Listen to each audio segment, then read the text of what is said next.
વિદ્યાર્થી મિત્રો, તો સામાન્ય વિજ્ઞાનના લાસ્ટ લેક્ચરમાં આપણે સૌએ લઘુગ્રહ વિશે માહિતી મેળવી. લઘુગ્રહ કદ કેવું હોય, નાના મોટા ખડકો છે, એ કઈ રીતે બને છે, બ્રહ્માંડની ઉત્પત્તિ વખતે શું થયું એની માહિતી મેં તમને આપી. લઘુગ્રહના ફોટોગ્રાફ્સ પણ આપણે જોયા કે લઘુગ્રહ છે એના કદ કઈ પ્રકારે હોય છે. અત્યારે તમે સ્ક્રીનમાં જોઈ શકો છો કે આ લઘુગ્રહનો જ એક ફોટોગ્રાફ્સ છે કે જેમાં અલગ અલગ પ્રકારના ખડકો તમે જોઈ શકો છો કે જે નાના મોટા છે, અમુક તો ગ્રહ જેટલા હોય એવું પણ આપણને લાગે છે. અને આનો એક વિશાળ પટ્ટો જેનું સ્થાન આપણે સમજ્યા હતા ક્યાં આવેલું છે?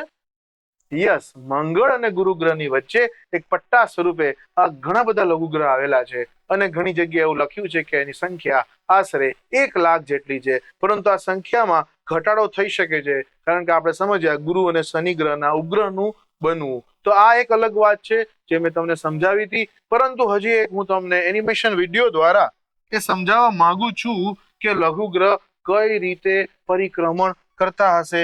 જોઈએ આપણે આ નેક્સ્ટ સ્લાઇડ. તો સૂર્ય એકદમ ધગધગતો તાપનો ગોળો, જેની પ્રથમ કક્ષા એટલે બુધ, ત્યાર પછીની એટલે શુક્ર, ત્યાર પછીની એટલે આપણી પૃથ્વી જે પણ અહીંયા પાછળ તમે જોઈ શકો છો, ત્યાર પછી આવશે મંગળ, ત્યાર પછી આવે ગુરુ, જો આ પૃથ્વી આવી ગઈ, અને એ ગુરુ પછી એટલે મંગળ અને ગુરુ ગ્રહની વચ્ચે, બરોબર, મંગળ અને ગુરુ ગ્રહની વચ્ચે એ આપણે આ પટ્ટો જોઈ શકીએ છીએ જે લઘુગ્રહનો છે. આવી ગયો મંગળ, બરોબર. તો મંગળ જો કેટલા બધા ખડકો આ રીતે નાના મોટા હશે અને બની શકે કે જ્યારે આ પટ્ટો પસાર થતો હોય ત્યારે આપણી પૃથ્વી નજીક છે. તો શું પૃથ્વીના વાતાવરણમાં, આપણે આ વાત લાસ્ટ લેક્ચરમાં જોઈને પછી પૂરું કર્યું કે પૃથ્વીના વાતાવરણમાં આ લઘુગ્રહ શું ગુરુત્વાકર્ષણને કારણે એ આવી શકે, અને આવી શકે તો શું થતું હશે, કઈ ઘટના બનતી હશે? કારણ કે આપણે સમજીએ તો જ્યારે આ પૃથ્વી જે વાતાવરણ ધરાવે છે, આપણે સૌ જાણીએ છીએ કે જેમ જેમ આપણે પૃથ્વી સપાટીથી ઉપર જઈએ એમ વાતાવરણ પછી ધીમે ધીમે વાતાવરણ દૂર થાય, હવા પાતળી થાય અને ત્યાર પછી બહાર નીકળતા અહીંયા શું હશે તો કે શૂન્ય અવકાશ હશે. તો જ્યારે આ વસ્તુ થતી હશે એટલે કે વિજ્ઞાનનો એક નિયમ છે કે માધ્યમમાંથી માધ્યમ અલગ અલગ બદલાય, એટલે કે શૂન્યાવકાશમાંથી વાતાવરણ ને વાતાવરણમાંથી શૂન્યાવકાશ થાય ત્યારે હંમેશા તેના પર એટલે કે કોઈ પદાર્થ પર ઘર્ષણ બળ લાગે છે. અને ઘર્ષણ બળ લાગે એટલે હંમેશા હું મારા વિદ્યાર્થીને સમજાવતો હોય કે શિયાળાની અંદર જ્યારે આપણે કોઈ જગ્યાએ ગયા હોય અને જમ્યા પછી આપણે ત્યાં કોઈ જગ્યાએ બેઠા હોય તો આપણે એવું કહેતા હોય છે કે જમ્યા પછી ઠંડી વધારે લાગે, જમ્યા પછી ઠંડી વધારે લાગે. અને એ સમયે જો આપણે ઠંડીથી બચવું હોય તો સૌપ્રથમ આપણે શું કરીએ છીએ, આપણે આપણા હાથને ઘસીએ છીએ અને હાથને ઘસવાથી ઘર્ષણ બળ લાગે છે અને ઘર્ષણ બળને કારણે એમાં ઉષ્મા ઉર્જા ઉત્પન્ન થાય છે, ગરમી ઉત્પન્ન થાય છે અને થોડી ઘણી ગરમી આપણને ઠંડીમાં રક્ષણ આપે છે. આ માત્ર મેં તમને એટલે સમજાવ્યું કે ઘર્ષણ બળ જ્યાં હોય ત્યાં ઉષ્મા ઉર્જા પણ ઉત્પન્ન થાય અને આવી ઉષ્મા ઉર્જા, વિપુલ પ્રમાણમાં ઉષ્મા ઉર્જા એ જ્યારે કોઈ પદાર્થ પૃથ્વીના વાતાવરણમાં પ્રવેશે છે અથવા તો બહાર નીકળે છે ત્યારે લાગતી હોય છે. આ તબક્કે એ પણ તમને હું મગજમાં યાદ કરાવું અથવા વિચાર કરતા કરું કે જ્યારે કોઈ અવકાશયાન કે રોકેટ પણ પૃથ્વીના વાતાવરણમાંથી બહાર નીકળતું હશે, અવકાશમાં જતું હશે, ત્યારે પણ તેને ઘર્ષણ બળ લાગતું જ હોય છે, પરંતુ તેના માટે વૈજ્ઞાનિકો ખાસ પ્રકારની રચના અને એ ઉપાયો કરતા હોય છે.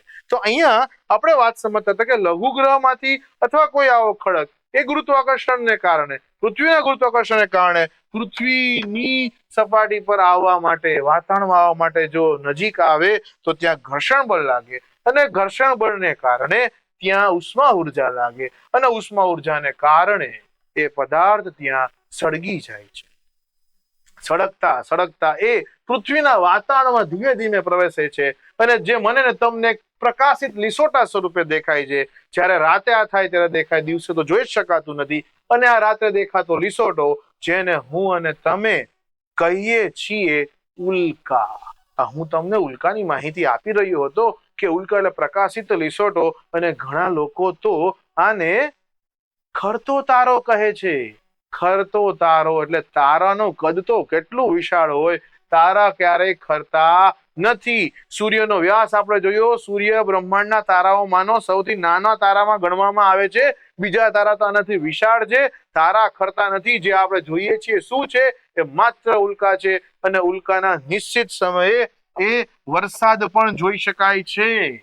વરસાદ, હા બરોબર, મિટિયોર શોવર તરીકે ઓળખવામાં આવે છે અને આ વરસાદ નિશ્ચિત સમયે, એટલે કે વરસાદ એટલે પાણીનો વરસાદ નહીં, આપણને દૂરથી એમ ખબર પડે કે ભાઈ પૂર્વ દિશામાં આ તરફ જોશું, રાતના 1 થી 4:30 સુધી, 5 સુધી, અલગ અલગ સમયે અલગ અલગ દિશામાં નિશ્ચિત સમય, ખાસ કરીને શિયાળા અને ઉનાળા સમયે વિવિધ ઉલ્કાઓના વરસાદ જોવા મળે છે. એટલે કે 2-3 કલાકમાં આશરે 100 થી 150 ઉલ્કાને તમે સુંદર રીતે નિહાળી શકો છો. પરંતુ વચ્ચે તમને કહી દઉં કે આમાંની કોઈ ઉલ્કા તમારી ઉપર નહીં પડે. ચિંતા ના કરતા, જો તમને સમયનો ખબર હોય, દિશાની ખબર હોય, તો તમે આ દ્રશ્ય જોઈ શકો છો, બરોબર. અને ખૂબ સરસ રીતે પડે છે. અને વચ્ચે એ પણ માહિતી આપું કે એવું કહેવાય છે કે આ ઘણી બધી ઉલ્કા, એટલે કે જે ખડકો હશે, બરોબર, એ ખડકો એ ઘણી બધી ધાતુ અને ખનિજનો ભંડાર હોય છે. હા, એને તરત સ્પર્શ ના કરવો જોઈએ, એ જો નીચે ફિઝિકલ ફોર્મમાં આવે. પણ એ ઉલ્કાનું કદ કેટલું વિશાળ હોય છે કે એ સળગીને એ પૃથ્વીના વાતાવરણમાં જયારે જમીન સુધી પહોંચે ને ત્યાં રાખ સ્વરૂપે જ પડે છે.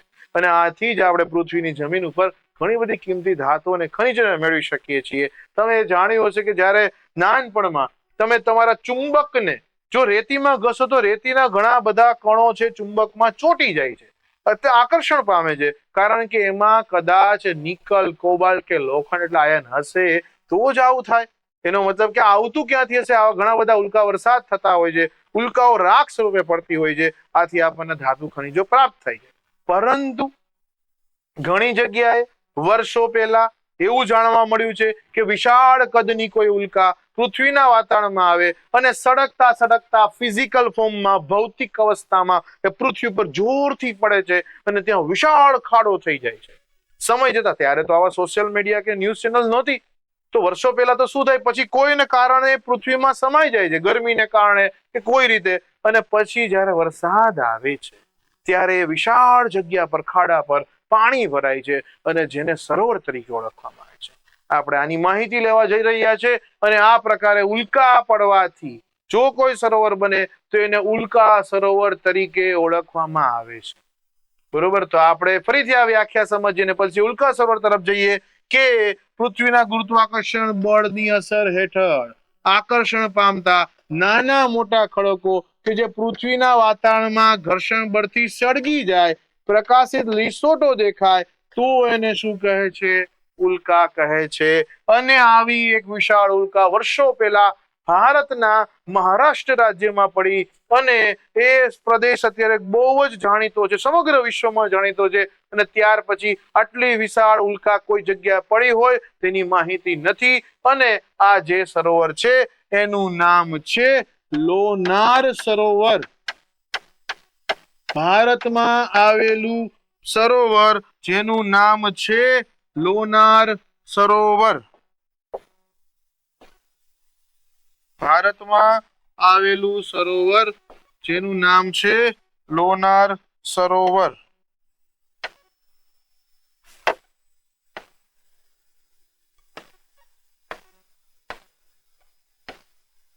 હવે આ જે સરોવર છે એ કયા રાજ્યમાં આવેલું છે? તો મેં હમણાં જ કહ્યું કે મહારાષ્ટ્ર રાજ્યમાં આવેલું છે. અને લોનાર પ્રદેશ ઉપરથી આ જગ્યા લોનાર નામથી ઓળખાતી આથી લોનાર સરોવર કીધું. હમણાં થોડી વાર પછી હું તમને એનો ફોટો પણ બતાવું છું. તમને જાણીને બહુ મજા આવશે, જોઈને મજા આવશે કે કેટલું વિશાળ ઉલ્કા હશે. અને પ્રશ્ન થાય કે સાહેબ, શું મહારાષ્ટ્રમાં ઉલ્કા પડી તો બીજે કઈ નહીં પડતી હોય? એવા પણ હાલમાં ઘણી જગ્યાએ ન્યૂઝ અને સમાચાર મળ્યા છે કે રાજસ્થાન હોય, બિહાર હોય, અમુક અમુક વિસ્તારમાં પણ આવી ઉલ્કા પડી હોવાના સમાચાર મળ્યા છે, જેને અમદાવાદની સંસ્થા PRL દ્વારા અથવા ઘણી બીજી એવી સંસ્થાઓ દ્વારા, ISRO દ્વારા વૈજ્ઞાનિકો મોકલીને માહિતી લેવામાં આવે છે. એને સીધી ટચ કરી શકાતી નથી, કારણ કે બ્રહ્માંડમાંથી આવી હોય છે, કોસ્મિક રેઝ હોય છે, તેને કારણે કોઈ પ્રોબ્લેમ ન થઈ શકે. એટલે બહુ સાવચેતીપૂર્વક એના પર સાચવીને રાખી અને વૈજ્ઞાનિકો સંશોધન કરે છે અને પછી એને લેબોરેટરીમાં રાખે છે. પરંતુ દરેક વખતે આ રીતે ઉલ્કા, મેં કહ્યું એમ, ફિઝિકલ અવસ્થામાં, ભૌતિક અવસ્થામાં નીચે પડતી નથી. 99.99% ઉલ્કા એ રાખ સ્વરૂપે સળગીને જ પૃથ્વીમાં પડે છે. પરંતુ ગુજરાતમાં થોડા વર્ષો પહેલા એક જિલ્લાની અંદર, એક ગામની અંદર એક વિશાળ કદની ઉલ્કા પડી અને એની માહિતી મેળવીએ તો ગુજરાતમાં નોંધાયેલી મોટી ઉલ્કા, એ ગામ હતું ધજાડા. આથી આ ઉલ્કાને ઓળખવામાં આવે છે ધજાડા ઉલ્કા. અને જિલ્લો છે સુરેન્દ્રનગર જિલ્લો, કે જ્યાં આ ઉલ્કા પડી તમારી માહિતી માટે કે આ ઉલ્કાનું વજન 40 કિલોગ્રામનું હતું. જ્યારે ઉલ્કા પૃથ્વી પર ફિઝિકલ અવસ્થામાં ભૌતિક અવસ્થામાં પડી ત્યારે ઉલ્કાનું વજન એ 40 કિલોગ્રામનું હતું. તો ગુજરાતમાં નોંધાયેલી મોટી ઉલ્કા ધજાડા ઉલ્કા, જિલ્લો છે સુરેન્દ્રનગર, વજન હતું 40 કિલોગ્રામ. અને મહારાષ્ટ્રમાં નોંધાયેલું સરોવર, એકમાત્ર ઉલ્કા સરોવર, જેનું નામ છે લોનાર સરોવર. ત્યાંથી આપણે આગળ જઈએ તો મેં તમને કહ્યું એમ આપણે જોઈએ છીએ ઉલ્કાની એક બીજી માહિતી. ઉલ્કા કેમ પડતી હોય એનો એક આપણે ફોટોગ્રાફ જોઈ લઈએ એટલે તમને ખ્યાલ આવે. યસ, તો કઈ કામ ઉલ્કા પડતી હશે, બરોબર. માત્ર તમને સમજાવવા માટે આપ્યું છે. આટલો મોટો અગ્નિ ન થાય, પણ જે નીચે આવે ત્યારે એવું થાય, એટલે તમને ખ્યાલ આવે કે પૃથ્વીના વાતાવરણ ઉપરથી આવું થતું હશે. અને ત્યારબાદ આપણે લોનાર સરોવરનો એક ફોટોગ્રાફ જોઈએ, બરોબર. આટલું વિશાળ લોનાર સરોવર, વિચાર તો કરો કેટલું વિશાળ છે. અહીં રસ્તો પણ દેખાય છે. અને ઘણી વખત એવું કહેવાય છે કે આ ટુરિસ્ટ સ્પોટ તરીકે થયું છે. ઘણા લોકોને હવે ખ્યાલ આવ્યો કે આવું એક ઉલ્કા સરોવર છે, ભારતમાં આવ્યું છે, મહારાષ્ટ્રમાં લોનાર. એટલે ઘણા લોકો તેને જોવા પણ જાય છે. કેટલો વિશાળ આ ખાડો અથવા તો ઉલ્કા પડી હશે. પણ બહુ વર્ષો પહેલાની વાત છે. ત્યાર પછી આટલા વિશાળ કદની ઉલ્કા મેં કહ્યું એમ પૃથ્વીના કોઈ પ્રદેશમાં પડી એવી માહિતી હજી સુધી છે નહીં. ત્યાર પછી આપણે માહિતી મેળવીએ બીજા અવકાશીય પદાર્થો. જે આપણે વાત થઈ હતી બ્રહ્માંડના સભ્યો તરીકે છે, તો નક્ષત્રો અને રાશિ. સૌથી પહેલા જોઈએ નક્ષત્રો. તો નક્ષત્રોની સંખ્યા કેટલી છે? તો કે નક્ષત્રોની કુલ સંખ્યા છે 27. કેટલી સંખ્યા છે નક્ષત્રોની? 27 જેટલી સંખ્યા નક્ષત્રોની આવેલી છે. હવે પેપરમાં ઘણી વખત આવું પૂછાય કે ચંદ્ર છે એક નક્ષત્રમાં કેટલો સમય રહે, સૂર્ય એક નક્ષત્રમાં કેટલો સમય રહે. તો આપણે એની એક સચોટ માહિતી મેળવીએ કે ચંદ્રની પહેલા હું માહિતી આપી દઉં તમને. આ માહિતી લઈએ પહેલા કે ચંદ્ર છે, મેં હમણાં તમને લાસ્ટ લેક્ચરમાં એવું કીધું કે ભાઈ ચંદ્રને આપણે ઉપગ્રહને જોયો કે ભાઈ ચંદ્ર છે અને આપણે સમગ્ર જીવન દરમિયાન પાછળની સાઈડ એટલે પાછળની બાજુ જોઈ શકતા નથી.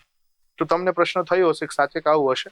એના માટે એનસીઆરટીની બુકની અંદર ધોરણ 8માં ખૂબ સુંદર પ્રવૃત્તિ બતાવી છે કે જેમાં બે બાળકોને ઊભા રાખ્યા હોય અને એ બાળક છે પૃથ્વી પણ ગોળ ફરતી હોય અને એની આસપાસ જે ચંદ્ર બન્યું હોય એ બાળક પણ એ પોતાની ધરી ઉપર આમ ગોળ ફરતો હોય અને પૃથ્વીની ફરતે પણ ગોળ ફરતો હોય. હવે ચંદ્રની શું વિશેષતા છે કે પાછળની બાજુ જોઈ ન શકાય? આવું તમને થવું જોઈએ. તો ચંદ્રને પોતાની ધરી ઉપર ફરતા અને પૃથ્વીની આસપાસ ફરતા સમાન સમય લાગે છે. અને આ સમાન સમય એટલે કેટલો? તો એ છે 27 દિવસ. આશરે 27 દિવસમાં ચંદ્ર પોતાની ધરી ઉપર એટલે કે પરિભ્રમણ પણ પૂરું કરે છે અને પૃથ્વીની આસપાસનું પરિક્રમણ પૂરું કરે છે. ચંદ્રનો પરિક્રમણ સમય અને પરિભ્રમણ સમય સમાન હોવાથી પૃથ્વીના લોકો એ ચંદ્રની પાછળની બાજુ જોઈ શકતા નથી એવું વૈજ્ઞાનિકો તારણ કાઢે છે.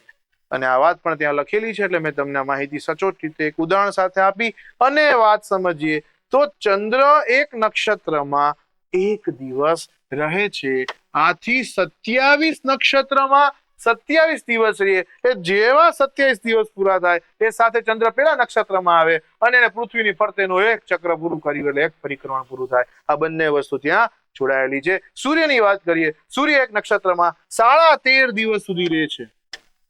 13.5 અથવા 13.5 બરોબર છે. તો 13.5 દિવસ ત્યાં પણ તમે 13.5 ના બમણા કરો એટલે તમને 27 નક્ષત્રનું સીધું લિંક કરે છે.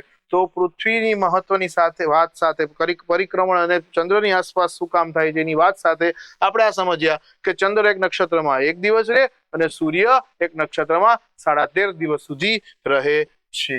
ત્યારબાદ આપણે આના પછી માહિતી લઈએ અને એ છે નક્ષત્રના નામ કે જ્યાં અહીંયા લખ્યા છે. અમુક હું તમને નામ સાથે વાત કરવા માંગીશ કે આ જ 27 નક્ષત્રોના આધારે આપણા ગુજરાતી મહિનાઓને નામ આપવામાં આવ્યા છે. બરોબર. અમુક નામ સાથે હું તમને કહું. જેમ કે અહીંયા પેલા તો નામ છે અશ્વિની, ભારણી. નેક્સ્ટ વાત કરીએ કૃતિકા. કૃતિકા નક્ષત્ર પરથી આપણો ગુજરાતી મહિનો પ્રથમ મહિનો એટલે કારતક મહિનો બને છે. ત્યાર પછી વાત છે મૃગશિરા, 5મા નંબરે જે તમે જોઈ શકો છો, જેના ઉપરથી માગશર મહિનો આપણો બને છે. ત્યાર પછી તમને કહું અહીંયા પુષ્ય નક્ષત્ર બહુ શુભ માનવામાં આવે. પુષ્ય નક્ષત્રની અંદર દરેક વસ્તુ ધાર્મિક ક્રિયા કરવામાં આવે. પુષ્ય નક્ષત્ર જેના ઉપર પોષ મહિનો બને છે. ત્યાર પછી તમને કહું અશ્લેષા છે, અહીંયા મઘા છે જેના ઉપરથી મહા મહિનો બને છે. ત્યાર પછી અહીંયા પૂર્વ ફાલ્ગુની ને ઉત્તરા ફાલ્ગુની છે જેના ઉપરથી ફાગણ મહિનો બને છે. ત્યાર પછી અહીંયા ચિત્રા નક્ષત્ર ચૈત્ર છે. સ્વાતિ નક્ષત્ર પણ બહુ સરસ માનવામાં આવે. વિશાખા ઉપરથી વૈશાખ બને છે. ત્યાર પછી અહીંયા તમને કહું પૂર્વ અષાઢા અને ઉત્તર અષાઢા જેના ઉપરથી અષાઢ મહિનો બને છે. ત્યાર પછી શ્રાવણ છે. ત્યાર પછી અહીંયા અલગ અલગ રીતે ભાદરા, પૂર્વ ભાદરા અને ઉત્તરા ભાદરા છે. તેના ઉપરથી ભાદરવો મહિનો બને છે. આપણા 12 મહિના છે એના નામ પણ આ 27 નક્ષત્રો સાથે મળીને જ એ બનેલા છે. આ માત્ર તમારી માહિતી માટે હતું કે આ રીતે આપણું ભારતીય કેલેન્ડર, ગુજરાતી કેલેન્ડર બનાવવામાં આવ્યું છે. ત્યાંથી આગળ વાત સમજીએ કે આ રાશિ છે તો રાશિની કુલ સંખ્યા કેટલી છે? રાશિની કુલ સંખ્યા 12 છે.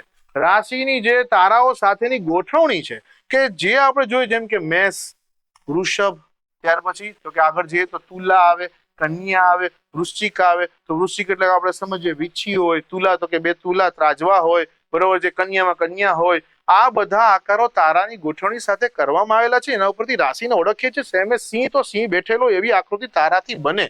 અને એ સમજાવવા માટે મેં આ ઇમેજ અહીંયા લીધેલી છે કે જ્યાંથી વાત કરીએ, જસ્ટ એક્ઝામ્પલ કે અહીંયા આપણે સૌથી પહેલા વાત કરીએ તો અહીંયા મને દેખાય છે એરીસ.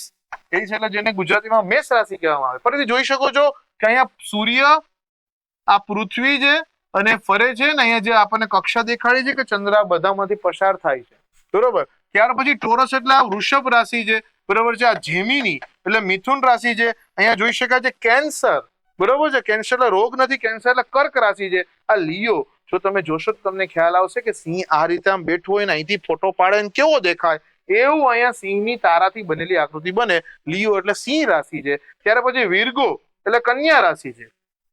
ત્યાર પછી લિબ્રા એટલે કઈ છે? તુલા રાશિ છે. સ્કોર્પિયસ એટલે વૃશ્ચિક, જો વીછી જેવો દેખાય, વીછી પાછળ છે પણ તમે આકાશમાં જોવો તો આ જે આકૃતિ દેખાય છે ને એ રીતે વીછી આંખો જોઈ શકાય. આ રીતે બધી રાશિઓ છેક છેલ્લે સુધી, મીન સુધી, મકર, બધી રાશિઓ આવે અહીંયા આપેલી છે. આની સાથે હજી ગુજરાતી નામની પણ ઇમેજ મેં આગળ મૂકી છે કે માત્ર તમને સમજાય એટલે કે રાશિ 12 છે અને એની આકૃતિ, જેમ કે આ જો કર્ક એટલે તમે જોઈ શકો છો સિંહમાં સિંહ દેખાય. જ્યારે આગળ જે સ્લાઇડ હતી એમાં આકૃતિની ઉપર આપણને આકાશમાં તારાની કેવી રીતના જોવા મળે ને એ ત્યાં બતાવે છે. અહીંયા એક્ઝેક્ટ એના આકારો બતાવે, જો બરોબર. એ મીન એટલે તમને માછલી જેવું દેખાય, બરોબર છે. કુંભ એટલે એ પ્રકારની આકૃતિ દેખાય, બરોબર છે. તો એ બધું બતાવ્યું છે. વીછી એટલે સ્કોર્પિયો, વૃશ્ચિક રાશિ તો વીછી જેવું દેખાય. પણ તમે આગળની ઇમેજ જુઓ કે જેમાં તારા કેવા આકાશમાં દેખાય ને એ સમજાવવા માટે તમને આ વાત બતાવી હતી. ઓકે, તો રાશિ 12 છે અને 12 રાશિમાં હા એ કહી દો, હજી સુધી મને એવું નથી લાગ્યું કે આગળ પણ નહીં પૂછાય કે ક્યારે તમને એવું કે ચોથા નંબરની રાશિ કઈ છે. એટલે 12 રાશિના નામ ખબર હોય ઘણું છે, ક્રમ મુજબ યાદ ન રહીએ તો ચાલશે, પણ ખબર હોવી જોઈએ કે રાશિ 12 છે, આટલી છે. નેક્સ્ટ એનાથી આગળનો મુદ્દો લઈએ અને એ છે ધૂમકેતુ. પણ ધૂમકેતુ જ્યારે નામ આવે, પેલા તો ધૂમકેતુને ઇંગ્લિશમાં કહેવાય કોમેટ, બરોબર છે. શું કહેવાય? કોમેટ. કોમેન્ટ નહીં હો ભાઈ, આ ફેસબુક, ઇન્સ્ટાગ્રામ ને ટ્વિટર ની કઈ કોમેન્ટ નહીં. કોમેટ એટલે ધૂમકેતુ. ધૂમકેતુ જેવો આવે સીધો મારા મગજમાં એક જ આવે, કયો? યસ, હેલીનો ધૂમકેતુ. પણ હેલી એટલે કોણ? તો કે એડમંડ હેલી, બરોબર છે. આપણે એની વાત કરીએ છીએ કે એડમંડ હેલી નામના એક વૈજ્ઞાનિક હતા અને એણે સંશોધન કર્યું અને સંશોધનના આધારે, અવલોકનના આધારે એવું કહ્યું કે ભાઈ આ ધૂમકેતુ છે એ નિશ્ચિત આટલા સમય દેખાશે અને નિશ્ચિત સમય બનતી વાત, ઘટના એટલે એને કહેવાય આવર્તકાળ. અને હેલીના ધૂમકેતુનો જે આવર્તકાળ છે એ છે 76 વર્ષ. એટલે કે દર 76 વર્ષે હેલીના ધૂમકેતુ જોઈ શકાશે. તો પ્રશ્ન થાય કે સાહેબ હવે ક્યારે દેખાશે? તો એ પેલા પ્રશ્ન થવો જોઈએ કે સાહેબ પહેલા ક્યારે દેખાણો અથવા છેલ્લે ક્યારે દેખાણો? તો હેલીના ધૂમકેતુનું છેલ્લું ઓબ્ઝર્વેશન, છેલ્લું અવલોકન એ વર્ષ 1986માં કરવામાં આવ્યું હતું. 1986, છેલ્લે 1986માં હેલીના ધૂમકેતુને જોયો. દર 76 વર્ષે દેખાય. ઇટ મીન્સ હવે આ ધૂમકેતુ વર્ષ 2062 આસપાસ જોઈ શકાશે.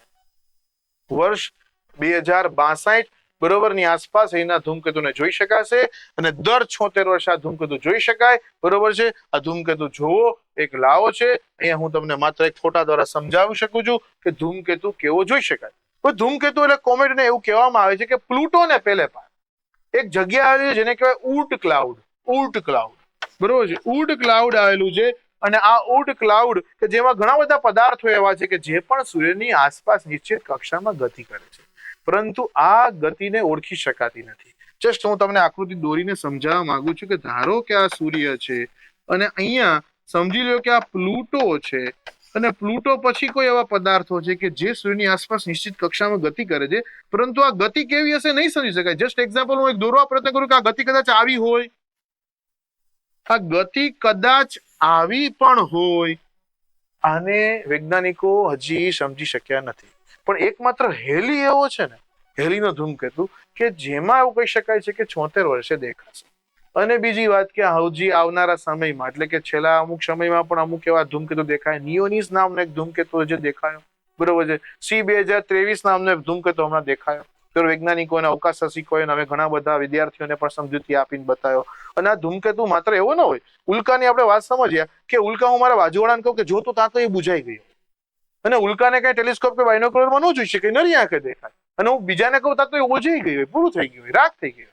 પણ ધૂમકેતુ આકાશમાં એવું કહેવાય છે કે 5 થી 7 દિવસ સુધી જોઈ શકાય છે. એને નરી આંખે જોવા કરતા ટેલિસ્કોપ કે બાયનોક્યુલરમાં દિશા ખબર હોય તો સરળ રીતે જોઈ શકાય છે. અને એ આ રીતે આકાશમાં ધીમે ધીમે પસાર થતું હોય છે. ધૂમકેતુનું બીજું નામ એ છે પૂંછડીયો તારો. શું નામ છે બીજું? પૂંછડીયો તારો.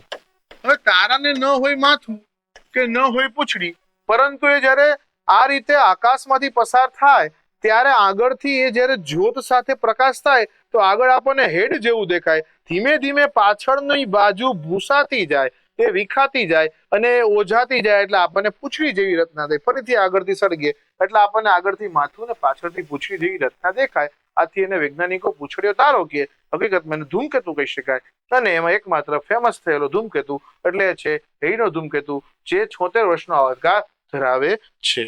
બરોબર. તો આ ધૂમકેતુની માહિતી હતી. ત્યાર પછી આપણે વાત કરીએ મહત્વની વાત સમગ્ર બ્રહ્માંડ માટે, અને એ છે આકાશગંગા. આકાશગંગા, તો એ આકાશગંગા મુખ્યત્વે એ 3 પ્રકારની છે.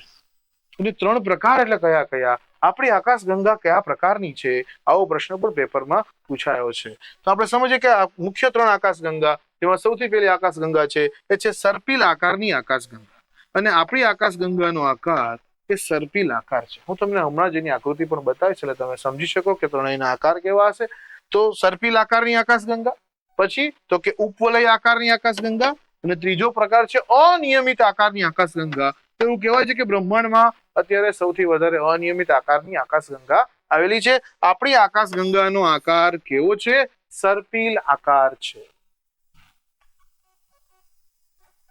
નેક્સ્ટ વાત સમજીએ તો આકાશગંગાની સાથે સાથે આપણે આ 3 માહિતી પણ લેવાની છે જે પેપરમાં પૂછાય છે, અને એમાંથી અમુક હજી પૂછાઈ શકે છે જે એકવાર નથી પૂછાઈ. સૌથી પહેલા સમગ્ર બ્રહ્માંડમાં કુલ આકાશગંગાની સંખ્યા કેટલી છે? સમગ્ર બ્રહ્માંડમાં કુલ આકાશગંગાની સંખ્યા છે 10⁻11 જેટલી. એકની પાછળ 11 ઝીરો લગાડું અને જે સંખ્યા આવે એટલી આકાશગંગા છે. હવે એના 2 મુદ્દા બહુ મહત્વના છે. એક એક શબ્દ સમજો, ટુ ધ પોઈન્ટ, બાકી ભૂલ થઈ શકે છે. નેક્સ્ટ શું છે? બ્રહ્માંડમાં એક આકાશગંગામાં કુલ તારાની સંખ્યા. આવી એક આકાશગંગામાં કુલ તારાની સંખ્યા કેટલી છે? એક આકાશગંગામાં પણ કુલ તારાની સંખ્યા 10⁻11 છે. એક આકાશગંગા, ટોટલ કેટલી આકાશગંગા? 10⁻11. એ 10⁻11 ની અંદર એક આકાશગંગામાં તો કે 10⁻11 જેટલા તારા. એટલે કેટલા થાય? દરેકમાં 10⁻11 જેટલા તારા. અને હવે મહત્વની વાત, તો સમગ્ર બ્રહ્માંડમાં કુલ તારાની સંખ્યા કેટલી છે? તો મને કેવી રીતે મળે? તો કે 10⁻11 ગુણ્યા 10⁻11. અને ગણિતના નિયમ મુજબ વાત કરીએ તો ઘાતનો સરવાળો થાય. આથી બ્રહ્માંડમાં કુલ તારાની સંખ્યા છે 10⁻22 જેટલી. એકની પાછળ 22 ઝીરો લગાડો ને જે સંખ્યા મળે એટલા સમગ્ર બ્રહ્માંડમાં કુલ તારાઓ આવેલા છે. તો વિચાર કરો કેટલા તારાઓ હશે. એમાંના ઘણા બધા તારાઓ, મોટા ભાગના તારાઓ એ સૂર્ય કરતા વિશાળ કદ ધરાવે છે. અને મહત્વની વાત કે આ વિશાળ કદ ધરાવે છે એમાં દરેક તારા ગુરુત્વાકર્ષણ બળ ધરાવતા હશે.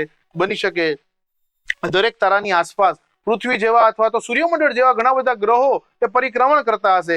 ક્યાં કોઈ વસ્તી હશે કે નહીં હોય, જીવન હશે કે નહીં હોય, કે સમગ્ર બ્રહ્માંડમાં માત્ર પૃથ્વી જ એક એવો ગ્રહ છે જે સજીવન ધરાવે છે. એ હજી સુધી એક મોટું રહસ્ય છે અને વૈજ્ઞાનિકો એને શોધવા પણ પ્રયત્ન કરી રહ્યા છે. તો અગત્યની માહિતી કે જે પરીક્ષામાં ખૂબ પૂછવા જેવી છે. નેક્સ્ટ એના પછી આપણે જોઈએ છીએ સર્પિલ આકારની આકાશગંગાનો એક એનિમેશન, એક વિડીયો કે જોઈ શકાય છે કે સર્પિલ આકારની આકાશગંગા ઘણા બધા તારાઓ હશે. અને તમે જે અલગ અલગ કલર જોવો છો એ તારાઓ જ હોઈ શકે છે. અને એમાં આપણું સૂર્યમંડળ અહીંયા ક્યાંક છે. અહીંયા આખું સૂર્યમંડળ આવી ગયું. ખાલી સૂર્ય નથી જોયું, આખું સૂર્યમંડળ જેમાં સૂર્ય, દરેક એની આસપાસના ગ્રહો, બરોબર છે, ઉપગ્રહો બધું આવી ગયું. તો હવે અહીંથી પ્રશ્ન થાય કે શું પૃથ્વી પરથી, કોઈ જગ્યાએથી આકાશગંગાને જોઈ શકાય? શું આખી આકાશગંગા જોઈ શકાય? કે આકાશગંગાનો કોઈ પટ્ટો જોઈ શકાય? અને આને શું કામ આકાશગંગા જ નામ આપ્યું? તો એવું કહેવાય છે કે જ્યારે શિયાળા કે ઉનાળાના આકાશમાં, રાત્રિ આકાશમાં ગંગા નદી જેવો વાદળી કે જાંબલી રંગનો પટ્ટો દેખાય તો આથી નામ પડ્યું આકાશ ગંગા. આ રીતે આપણે ગુજરાતીમાં તો હિન્દીમાં આ રીતે ઓળખીએ છીએ કે આકાશ ગંગા જોઈ શકાય છે. આ રીતનો પટ્ટો હશે તો પૃથ્વીના આકાશ કોઈ જગ્યાએથી આકાશમાં સમગ્ર આકાશગંગા ન જોઈ શકાય, પણ જે બાજુ પૃથ્વી હોય એ તરફની આકાશગંગાનો કોઈ એક પટ્ટો આકાશમાં જોઈ શકાય છે. અને દરેક વિસ્તારમાંથી સરખો જ દેખાય એવું જરૂરી નથી. જેમ વિસ્તાર બદલે એમ આકાશગંગાનો પટ્ટો પણ અલગ થાય છે. ઉપરાંત સમર કહી શકાય એટલે કે ઉનાળાની આકાશગંગા પણ અલગ થોડી હોય અને શિયાળાની આકાશગંગા પણ થોડી અલગ હોય છે. ત્યાર પછી આપણે આકાશગંગા જોઈએ તો એ છે ઉપવલય આકારની આકાશગંગા. બરોબર, બે કાચની રકાબીને તમે આ રીતે મૂકી દો એટલે વચ્ચેથી પોળો ને છેડેથી ચપટા જેવો ભાગ બને ને એ જે આકાર બને ઉપવલય આકાર, એવી પણ આકાશગંગા હોય છે. અને ત્રીજા પ્રકારની આકાશગંગા એટલે અનિયમિત આકારની આકાશગંગા, જેમાં ઘણા બધા તારાઓ આવેલા છે એવું કહેવાય છે. અને આ આકાશગંગાની સંખ્યા બ્રહ્માંડમાં હાલમાં વધારે છે એવું પણ વૈજ્ઞાનિકોનું એક જૂથ માની રહ્યું છે. ત્યાર પછી વાત સમજીએ કે ભાઈ આકાશગંગા ઉપરાંત બ્રહ્માંડ અને આપણા ગ્રહો સાથે સંકળાયેલા ઘણા બધા એકમ. આ એકમોનું પણ એક અલગ મહત્વ છે અને પેપરમાં એના જે એકમોના જે કહી શકાય કે ફેરવણી છે એ પૂછાયેલી છે. તો તમે સૌથી પ્રચલિત એકમ નાના બાળકને પણ કહીએ તો એને ખ્યાલ હોય, પરંતુ આપણે એની વ્યાખ્યા સમજવાની છે અને એ એટલે પ્રકાશ વર્ષ, જેને ઇંગ્લિશમાં લાઇટ યર તરીકે ઓળખવામાં આવે છે. શું કહેવાય છે ઇંગ્લિશમાં? Light year. લાઇટ યર એટલે શું કહી શકાય કે પ્રકાશના એક કિરણ એક વર્ષમાં કાપેલું અંતર, એટલે એને કહેવાય પ્રકાશ વર્ષ. પ્રકાશના એક કિરણે એક વર્ષમાં કાપેલું અંતર એટલે પ્રકાશ વર્ષ. હવે આ પ્રકાશ વર્ષ એટલે કે કહી શકાય કે પ્રકાશ વર્ષમાં એકમ મનાય. બરોબર છે, કોઈ પણ બે ગ્રહો વચ્ચેનું અંતર છે, બે અવકાશીય પદાર્થ વચ્ચેનું અંતર છે, પરંતુ પ્રકાશ વર્ષને કિલોમીટરમાં, મીટરમાં, સેન્ટીમીટરમાં કેમ ફેરવી શકાય એ પેપરમાં પૂછાયેલું છે. આપણે એની માહિતી લેવા જઈ રહ્યા છે કે એક પ્રકાશ વર્ષ બરાબર કેટલા કિલોમીટર થાય? તો કે 9.46 ગુણ્યા 10⁻12 કિલોમીટર. આ પૂછાયું છે. નેક્સ્ટ વાત કરીએ, એક પ્રકાશ વર્ષ બરાબર કેટલા મીટર? કિલોમીટર છે. નેક્સ્ટ કેટલા મીટર? તો કે આપણે કિલોમીટર થી મીટરમાં જાય તો 3 મીંડા એટલે 3 0 વધે તો ઘાત 12 માંથી 3 વધે તો થશે 9.46 ગુણ્યા 10⁻15 મીટર. ત્યાર પછી વાત કરીએ જો સેન્ટીમીટરમાં જઈએ તો કે મીટર થી હું સેન્ટીમીટરમાં જાઉં તો 2 0 વધે, 2 ઘાત વધે 10ની, તો થશે અહીંયા તરત જ 9.46 ગુણ્યા 10⁻17 સેન્ટીમીટર. બરોબર, ત્યાંથી આગળ વધીએ. એક પ્રકાશ વર્ષ બરાબર AU. આ નવો શબ્દ આવ્યો, AU. શું છે આ AU? તો કે AU નું ફૂલ ફોર્મ થશે એસ્ટ્રોનોમિકલ યુનિટ. ઘણા બધા યુરોપિયન કન્ટ્રીની અંદર આ એકમ અવકાશી અંતરમાં લેવામાં આવે છે. AU એટલે શું થાય? Astronomical unit. અને એક પેપરમાં આ પણ પૂછાયું છે. એક પ્રકાશ વર્ષ બરાબર આશરે, નોટ એક્ઝેક્ટલી, આશરે થશે 63,000 AU. હકીકતમાં 63,200 થી વધારે છે, પરંતુ આશરે 63,000 લેવામાં આવે છે, તે સ્વીકાર્ય છે. એક પ્રકાશ વર્ષ બરાબર 63,000 AU. AU એટલે એસ્ટ્રોનોમિકલ યુનિટ. હવે એક પેપરમાં પ્રશ્ન આવ્યો કે અવકાશી અંતર માપવાનો સૌથી મોટો એકમ કયો છે? સૌથી મોટો એકમ શું પ્રકાશ વર્ષ છે? હા, ઘણી વખત અવકાશી અંતર જોયું તમે કિલોમીટરમાં માપી શકાય. અવકાશી અંતર માટે AU પણ લેવાય. અવકાશી અંતર માટે ઘણી જગ્યાએ માઇલ પણ લખેલું છે, પરંતુ સૌથી પ્રચલિત એકમ કયો? તો કે કિલોમીટર અને પ્રકાશ વર્ષ. પ્રકાશ વર્ષને કિલોમીટરમાં જ લેવામાં આવે. એનાથી આગળ સમજીએ કે સૌથી મોટો એકમ કયો, અને આ સૌથી મોટો એકમ એટલે છે પારસેક. અવકાશી અંતર માપવાનો સૌથી મોટો એકમ કયો છે? તો એ છે પારસેક. અને પારસેકને કિલોમીટરમાં ફેરવવું હોય તો એક પારસેક બરાબર થશે 3.08 ગુણ્યા 10⁻13 કિલોમીટર. 3.08 into 10⁻13 કિલોમીટર એ થશે એક પારસેક. બરોબર, તો આ બધા જ અવકાશી અંતર માપવાના એકમો, એની ફેરવણી અને એની સચોટ માહિતી મેં તમારી સમક્ષ રજૂ કરી છે. તો આની સાથે હજી અગત્યની વાત આપણા માટે એ રહી કે તારા જૂથ પણ અગત્યનો મુદ્દો છે. એટલે તારા જૂથ એટલે શું કે તારાઓના રચનાથી અથવા તો ભેગા થવાથી બનતી રચના એટલે કે તારાથી બનતું જૂથ તારા જૂથ. અને આવા તારા જૂથમાં તમે 3 તારા જૂથને સરળ રીતે ઓળખતા હશો. એ તારા જૂથ એટલે કયા કયા? તો કે સૌથી પહેલું તારા જૂથ આવે અને એ છે પ્રખ્યાત તારા જૂથ. કે ઘણી વખત આપણે આકાશમાં જોતા હોય તો એક્ઝેક્ટ માથા ઉપર આપણને તારાનું ઝુમખું દેખાય અને ઘણા લોકો એને શું કે ખબર છે? ઘણા કે જો સપ્તર્ષિ દેખાય. 7 ઋષિના નામ ઉપરથી બનેલું તારા જૂથ સપ્તર્ષિ. બરોબર છે. તો આ સપ્તર્ષિ જે મેં તમને કહ્યું એ હકીકતમાં નથી. એ તો પ્લેઇડીસ છે, એટલે કે એ તો કૃતિકા નક્ષત્ર હોય છે. હકીકતમાં સપ્તર્ષિ તો ઉત્તર દિશામાં આકાશમાં ફેલાયેલું હોય છે. એનો આકાર કેવો હોય છે, એ ક્યારે જોઈ શકાય છે, એની સચોટ માહિતી એ આપણે હવે મેળવી રહ્યા છીએ આ અંતિમ મુદ્દાની અંદર. અને છે તારા જૂથ. જોઈ શકો છો એકદમ સુંદર ઇમેજ અહીંયા મૂકેલી છે ટેલિસ્કોપ સાથે. અહીંયા બાળકો અને ઘણા બધા મોટેરાઓ આકાશ દર્શન કરી રહ્યા હોય, કારણ કે મેં કહ્યું ને કે આ ખૂબ જ સુંદર રસનો વિષય છે. અને આપણે જોઈએ સૌથી પહેલું તારા જૂથ એટલે એ છે સપ્તર્ષિ. નામ ઉપરથી સ્પષ્ટ છે સપ્ત ઋષિ સપ્તર્ષિ એટલે કેટલા તારા હશે? તો કે તારાની સંખ્યા છે એની અંદર 7. આકાર કેવો હશે? જો એક આકૃતિ ખૂબ સુંદર રીતે એ તારાઓના નામ સાથે કે જે હકીકતમાં ઋષિના નામ છે એ આપી દે. બરોબર, પુલાહા છે, ક્રતુ છે, પુલત્સ્ય છે, અત્રિ છે, અંગિરસ છે, વશિષ્ઠ છે અને ભૃગુ છે. આ 7 ઋષિ જે છે જે માનવામાં આવે છે. પરંતુ એ સ્પષ્ટ તમને કરી દઉં, અહીંયા ઋષિના નામ પેપરમાં ન પૂછાય. આ માત્ર તમારા માહિતી માટે છે કે દરેક તારા એ ઋષિના નામ સાથે જોડાયેલા છે. આથી આને સપ્ત ઋષિ કહેવાય છે. અને આનો આકાર કેવો છે? તો આનો આકાર છે યસ ડોયા આકાર છે. કેવો આકાર છે? ડોયા આકાર. અને હું બોલી ગયો વચ્ચે કે આ કઈ દિશામાં દેખાશે? ઉત્તર દિશામાં દેખાશે. વચ્ચે એ પણ તમને કહી દઉં કે એના 6થા તારા સાથે હજી એક તારો અહીંયા જોવામાં આવે છે, જેને એસ્ટ્રોનોમીની લેંગ્વેજમાં ટ્વિન સ્ટાર તરીકે ઓળખવામાં આવે છે. અને એવું કહેવાય છે કે આ 7 ઋષિના પત્ની એટલે અરુંધતી નામનો તારો છે. બરોબર, પરંતુ આ 7 તારાઓથી બનતું તારા જૂથ એટલે સપ્તર્ષિ. અને એનો સમય તો કહી શકાય કે 7 તારાનું તારા જૂથ 7 મહિના સુધી જોઈ શકાય છે. અને આ મહિના એટલે કયા? તે છે ફેબ્રુઆરી થી ઓગસ્ટ સુધી આ તારાને જોઈ શકાય, આ તારા જૂથને જોઈ શકાય છે. ફેબ્રુઆરી થી ઓગસ્ટ સુધી આ તારા જૂથને સરળતાથી જોઈ શકાય છે. બરોબર છે. અને ઉનાળાના સમયથી છેક ચોમાસાનો સમય એટલે કે વાદળા ના હોય અને શરૂઆતનો ઉનાળો આખો તમે આને ખૂબ સુંદર રીતે એકદમ દ્રશ્યમાન થાય ફરીથી નરી આંખે જોઈ શકો છો. બાયનોક્યુલર કે ટેલિસ્કોપની જરૂર નથી.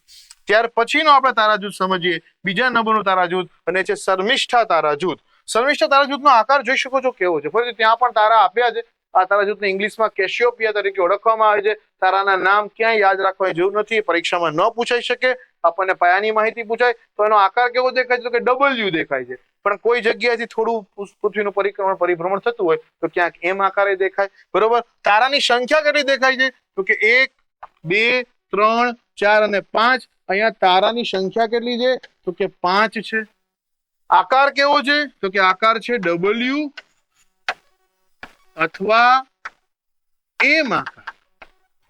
ડબલ્યુ અથવા એમ આકારનું આ તારા જૂથ જોઈ શકાય છે. એનો સમય કેટલો? આગળ મેં કહ્યું ફેબ્રુઆરી થી ઓગસ્ટ. ફેબ્રુઆરી બીજો મહિનો, ઓગસ્ટ 8મો મહિનો એટલે 7 મહિના થાય. 7 તારાનું તારા જૂથ 7 મહિના સુધી દેખાણું સપ્તર્ષિ. ઓગસ્ટ પૂરો એટલે કયો આવે? સપ્ટેમ્બર. આ તારા જૂથ જોઈ શકાય છે સપ્ટેમ્બર થી ફેબ્રુઆરી સુધી. સપ્ટેમ્બર થી ફેબ્રુઆરી સુધી આકાશમાં સુંદર રીતે આ તારા જૂથને જોઈ શકાય છે. શરતનો સમય ચોમાસાનો હોય ત્યારે શિયાળો આવે ત્યારે આ તારા જૂથને ઉત્તર દિશામાં જોઈ શકાય છે. હું દિશા પણ તમને સાથે કહેતો જાઉં છું કે ઉત્તર દિશામાં તારા જૂથને જોઈ શકાય છે.